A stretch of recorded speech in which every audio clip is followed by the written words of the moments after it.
Hi, I'm Sarah Ortiz from Open Democracy, and I'm here today with Liz Tentarelli. Hi, Liz. Hi, Sarah. Thank you.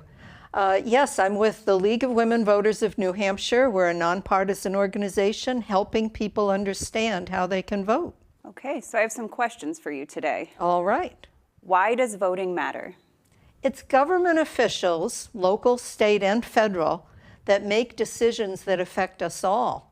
Taxes, education, roads, safety, for example.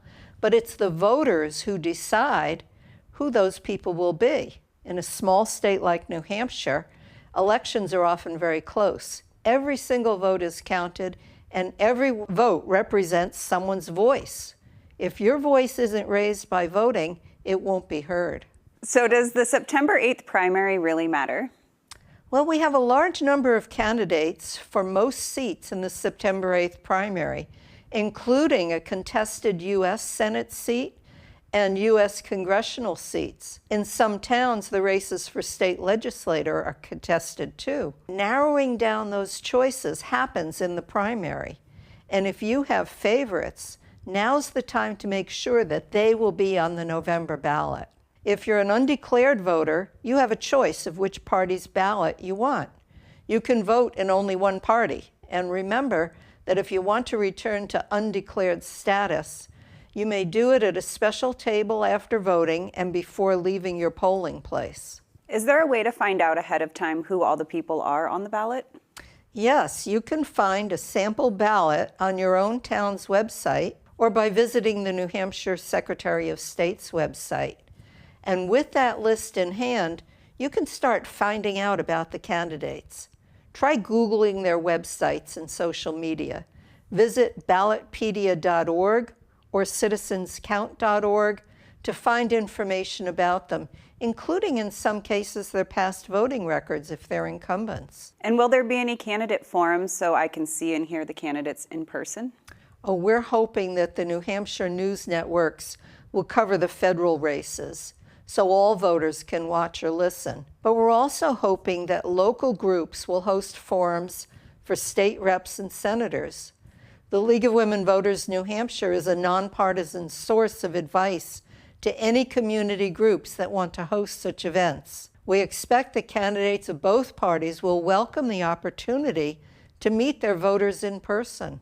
Now, what about voting itself? Has it actually gotten more difficult? Well, voting laws change over time. They always have. But there's no reason a person can't vote in New Hampshire if they live here and they're U.S. citizens. It may take some planning, though. If you're already registered, be sure to bring a government-issued photo ID when you go to vote. That might be a driver's license, a passport or pass card, a military ID, or a non-driver ID that's issued by the DMV. What if you're not registered? Maybe you've just moved to New Hampshire or you've only recently gotten into politics. Well, for people registering to vote for the first time in New Hampshire, we strongly recommend registering at your own town or city clerk's office well in advance of the election. You'll need to gather some paperwork, and you don't want to be scrambling for that on election day at your polling place if you can avoid it. What kind of documents do people need to register? Every person registering needs to prove 4 things: their ID, their age, where they live, and U.S. citizenship. If they were already registered in another town in New Hampshire, all they need is something to prove who they are, their identity, that government-issued license or passport or non-driver ID, and something to prove they live in that town or city ward where they intend to vote.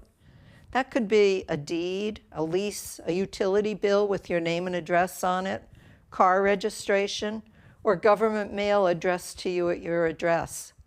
There are other options, and if you ask your town or city clerk, they'll explain those options. Their age and citizenship, if they've already been registered, are proven by having been registered in another town, which the election officials can verify in the statewide voter database. But back to someone registering for the first time, what other documents do they need to show? Well, if you're registering for the first time in New Hampshire, you'll need to prove you're a U.S. citizen.